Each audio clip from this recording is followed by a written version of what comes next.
Hello everyone. আজকে আমরা Bangladeshi superstar Shakib খানের নতুন মুভি নিয়ে কথা বলবো। সাকিব খান তার নতুন মুভি নিয়ে আসছে। প্রতি ঈদেই সাকিব খান তার মুভি নিয়ে আসে। দর্শকরাও তার মুভি এনজয় করে। সাকিব একের পর এক হিট মুভি দিয়ে যাচ্ছেন। এই ঈদে সাকিব তার নতুন মুভি নিয়ে আসছে তাণ্ডব। পরিচালক রায়ান রাফি, অভিনয় করেছেন শাকিব খান, জয়া আহসান, সাবেলা নূর। তাণ্ডব হলো এক রাজনৈতিক থ্রিলার যেখানে শাকিব খানের চরিত্র স্বাধীন একটি টেলিভিশন স্টেশন দখল করে সরাসরি সম্প্রচারে তিনজন মন্ত্রীকে দুর্নীতির স্বীকারোক্তি দিতে বাধ্য করে। তবে আসল ষড়যন্ত্র আরো গভীরে। এই ঘটনার পেছনে রয়েছে ভয়ঙ্কর অপরাধী মিখাইল এবং এক রাষ্ট্রীয় রাজনীতির জটিল ফাঁদ। সাকিবকে আগে এমন রূপে দেখা যায়নি।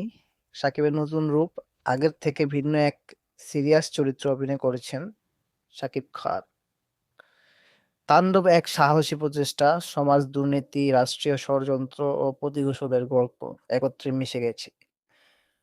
যারা থ্রিলার অ্যাকশন ভালোবাসেন তাদের জন্য এটা একবার দেখা যেতেই পারে।